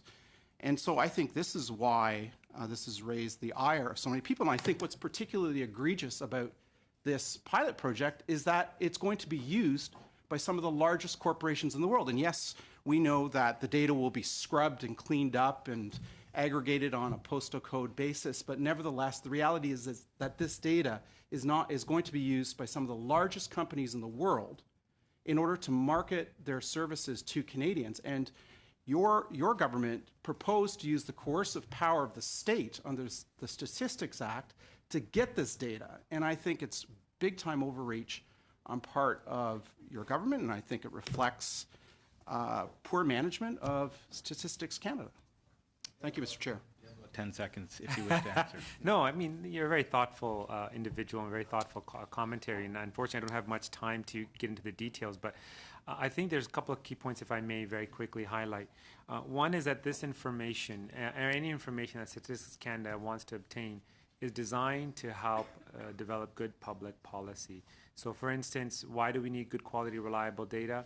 We want to make sure citizens get the appropriate support through Canada Pension Plan or Old Age Security or the Canada Child Benefit. So I think we need to be mindful that a lot of the transactions are occurring online. But again, privacy and data protection are essential. One thing is very important to note, under Section 17 of the Statistics Act, no government, no private entity, no large corporation can compel data from Statistics Canada, particularly personal data, which they have a track record of protecting. I think it's important to know that as well. This data is designed for public use, public policy, for public good quality, reliable data. But we cannot underscore the importance of privacy and data protection, and that's why the Privacy Commissioner is engaged, and that's why the Chief Statistician has made it very clear that he will only proceed if he's able to deal with those issues around privacy and data protection in a meaningful way. Thank you very much. Mr. Jahari, you have 5. Thank you, Mr. Chair. Minister, welcome to our committee once again. I'd like to take our conversation a little bit of a different direction, get your feedback on hopefully update on USMCA and the impact that it has had in specifically two industry.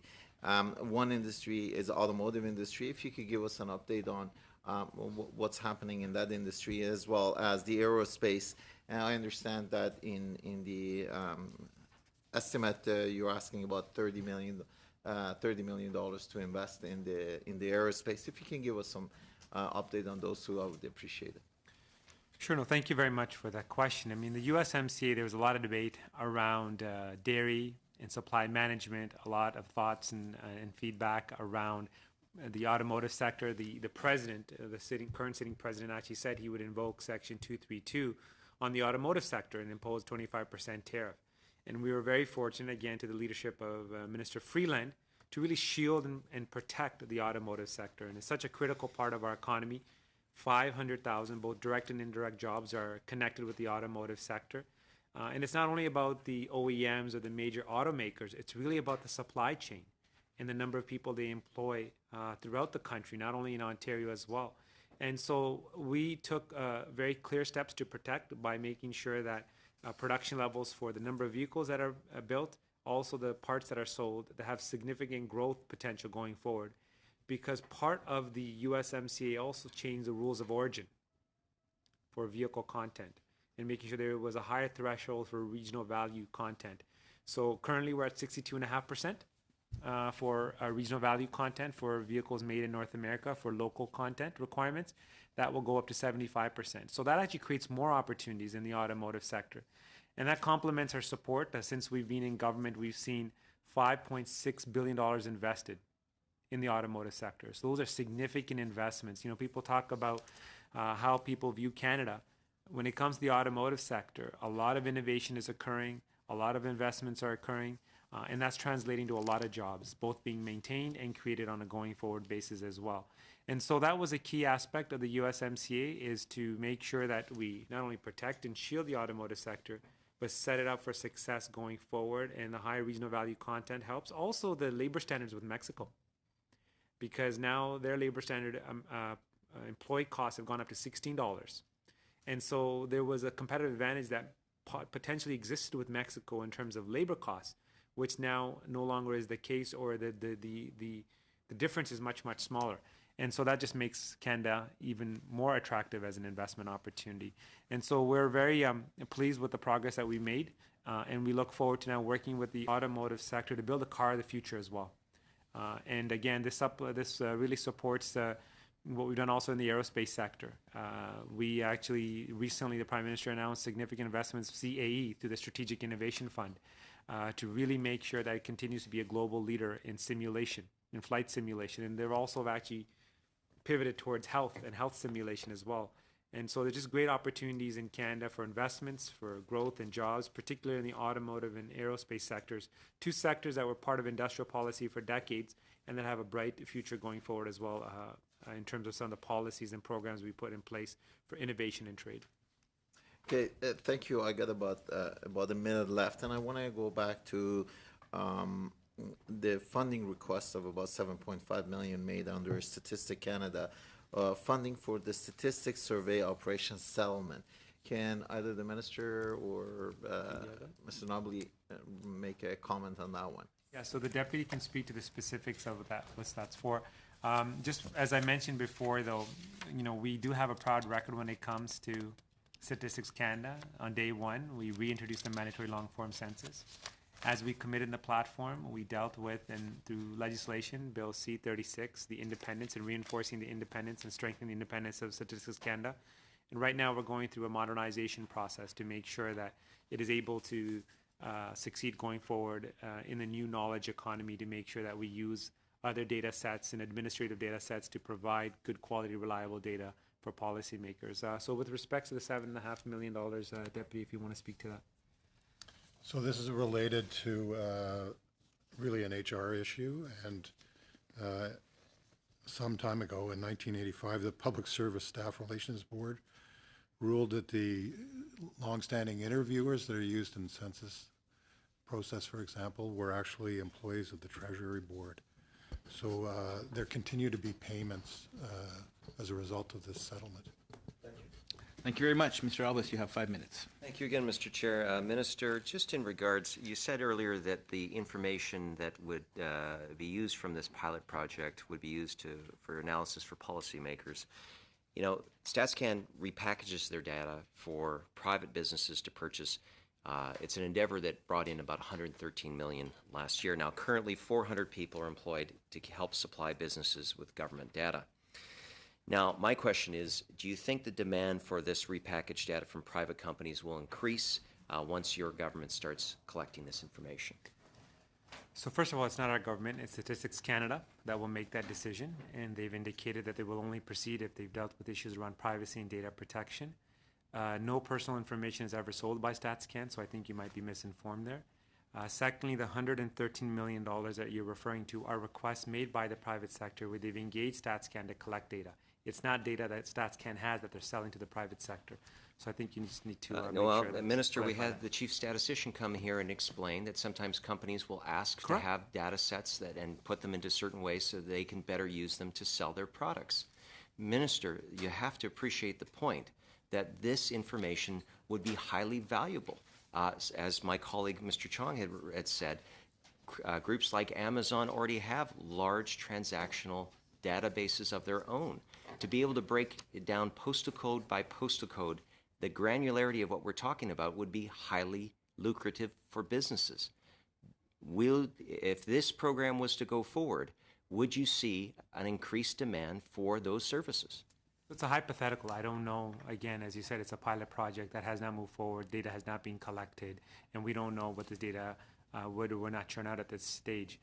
What I can say is that, having good quality, reliable data is important. The example for example, with respects to the long-form census, when we made it voluntary, 1,128 communities did not have good quality, reliable data. That also impacted small businesses. Businesses use that data Minister, to make sure that they plan. So we're not talking about the past. We're talking about the future. And I'd like you to stay focused with something that's in your bailiwick right now. And specifically, I think Canadians are not happy with that idea. And your government seems convinced that this is the only way that StatsCan can do this. The chief statistician gave us this, well, people don't want to take their cloggy, logbooks around and then write down every transaction.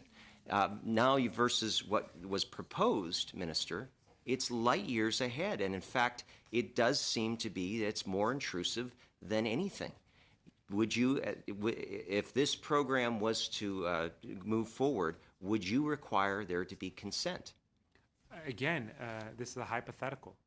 What I'm getting at is that they will only move forward with issues around privacy and data protection are dealt with. And I think that's very important to note. Our government actually has been very clear about protecting privacy. We brought forward regulations to PIPEDA to strengthen privacy legislation. We're actually undergoing consultations to further strengthen privacy laws. So we recognize the importance of privacy and data protection, but we also acknowledge that Statistics Canada needs good quality, reliable data. And so this is why they need to engage Canadians to build that trust. Well, Minister, again, you have to say that when both the Minister and the Privacy Commissioner have to read in the paper what Statistics Canada is up to, that there's a problem here. And parliamentarians, at least both Conservative and NDP, have raised those concerns. And I hope that you would be looking at this and putting your foot down on this. Again, when we talk about people that are receiving CPP, EI, and other forms of government support, Minister, what's about the dignity of those persons to have privacy of their own transactions? Again, this is over 1 million people would be affected just on the first round. Yeah, when it comes to privacy, I do want to highlight the fact that StatsCan has a tremendous track record of removing personal data. I cannot think of any data breach with the servers where personal information was compromised. Well, in the last census there was, and again, there's multiple cases of where these things have been circumvented. And Minister, I would also say, I would simply suggest that you look at the Chief Statistician's testimony before this committee. When I asked him, is there a master key that allows for those files to become anonymized, to actually, where you can actually say whose information it is and link that directly to the transactions? He said that there was a capacity at any time subject to policy. So, Minister, to say that the data is going to be anonymized and then thus that you can't link it to the original person is false.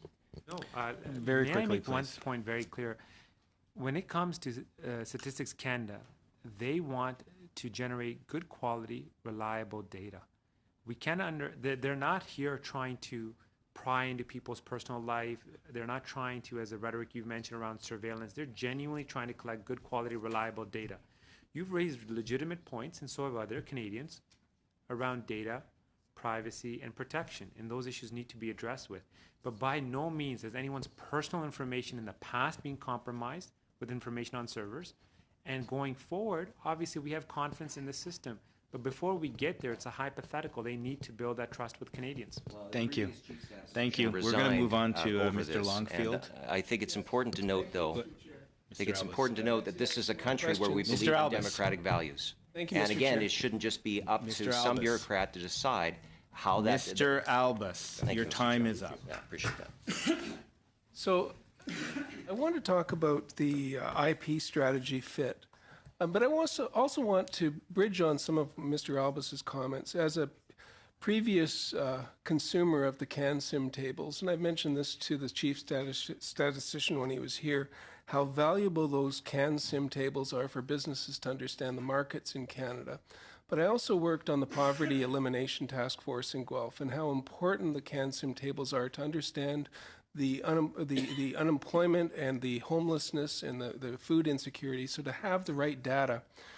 As an innovation and skills plan that we've developed using IP, My first question to our businesses is who owns the IP and how are you going to go to the market with that IP? Maybe using CanSim information, just to try and bridge two topics here. So the IP strategy fit with our innovation agenda. It was great to see it showing up in Budget 2017. I know our committee did a lot of work around IP strategy. Could you comment, Minister, on the importance of the IP strategy fitting in with our innovation and skills plan? So thank you for that question. You know, intellectual property is a foundational piece and is an essential piece for the knowledge economy going forward. If you look at the U.S., their S&P 500, 84% of the assets attributed to the companies is intangible assets. It's connected to IP. If you look at the TSX top 30, 40% of the asset base is attributed to IP. So we're behind the U.S. and we really got to step up and compared to other jurisdictions as well. We want to be in the business of generating more IP, making sure that we see the benefits here in Canada. That's why we put forward the first national IP strategy based on the work that you did. And it was really well received. I mean, there's, you know, Jim Basili, for example, someone who was really knowledgeable on this, said that he talked about, not me, but more specifically, I said, the department that I work with, has been a tireless champion of innovative Canadian companies, and I'm delighted that under the leadership of ISED that we put place the most significant pillar for an innovation strategy, raising sophisticated domestic capacity and IP ensures Canada will improve the commercialization of ideas globally. So this is pretty high praise for someone who understands the importance of IP, and we received similar support from many different professors, the IP Institute of Canada, the different organizations and companies that use IP. And what we're trying to fundamentally do is say, look, particularly in our smaller and medium-sized businesses, only 10% actually have an IP strategy. And only 10% actually use that IP strategy as part of their business plan. How do we increase that number? Because I think the larger companies, generally speaking, are better when it comes to IP generation and IP development and the benefits of it. But it's really the smaller and medium-sized companies. And we've put forward measures in the IP strategy to also protect Canadian companies, particularly around trolls, to deal with issues around the demand letters that are issued in order to make sure that those demand letters protect them and protect their IP. We've looked at patent collectives, another area that's really important to combine different patents to provide more opportunities for businesses and also to deal with trolls as well. So these are some of the strategies that we're deploying. It's $85.3 million we're investing, significant investments in IP. Yep. So it's not simply legislative changes that you're seeing in the legislature, in the House of Commons, but financial resources as well to move forward on the strategy. So last week I was announcing on your behalf $2.28 million for BioEnterprise. They're working in bioplastics. They're working in a lot of bioproducts. The next day I was visiting a company that was taking all the coffee grounds from McDonald's Canada and making bioplastic headlamp covers for the Ford Motor Company for their Lincoln line. I was thinking of the farm equipment manufacturers in Western Canada that could benefit from this technology. So back to you've got this idea from IP, the IP is owned in Canada. We've got market information through Statistics Canada, CanSim tables to say who else has headlights, who else is making equipment that could use that technology. So do you see a continuum between our IP strategy and providing the right market data for companies to expand their businesses? Absolutely. Very quickly, please. Yeah, absolutely. That's a great illustration of how we connect data to IP and make sure we get the commercial benefit of it.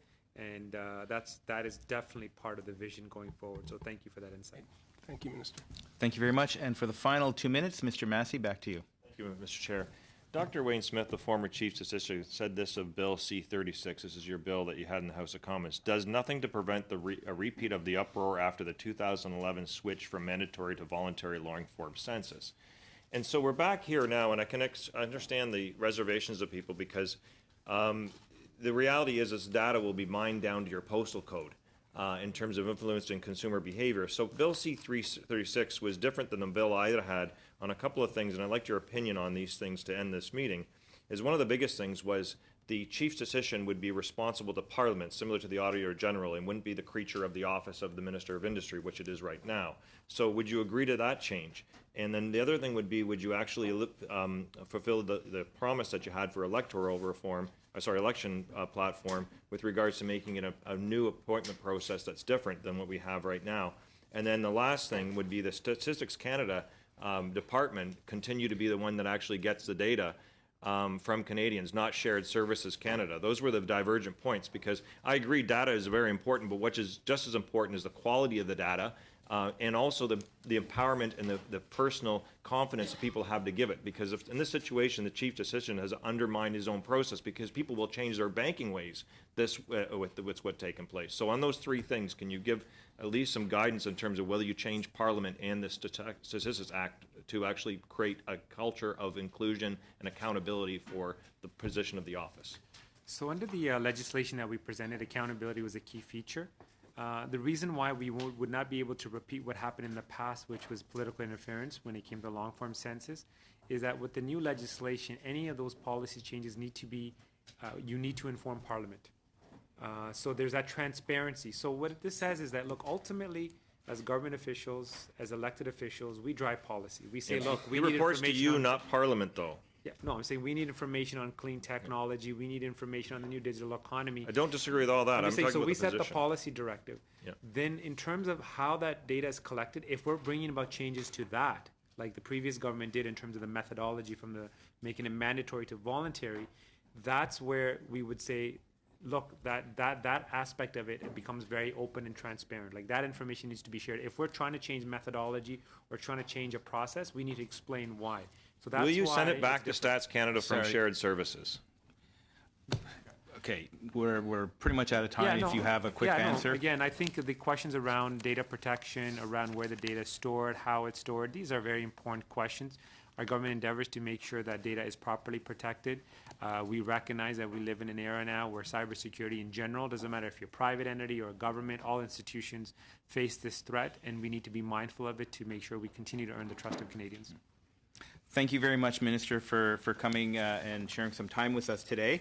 We are very tight on time, so we have some votes for the supplementaries. Can I get unanimous consent to lump them all together? Yes. Oh, that was easy. Shall all the votes carry? On division. Go ahead. And shall the chair report the votes? You can ask yeah, that. sorry. And shall the chair report the votes to the supplementary estimates of the House? Yes. Excellent. Thank you all very much. We are adjourned. Oh, and reminder that we are not here on Wednesday. Thank you very much.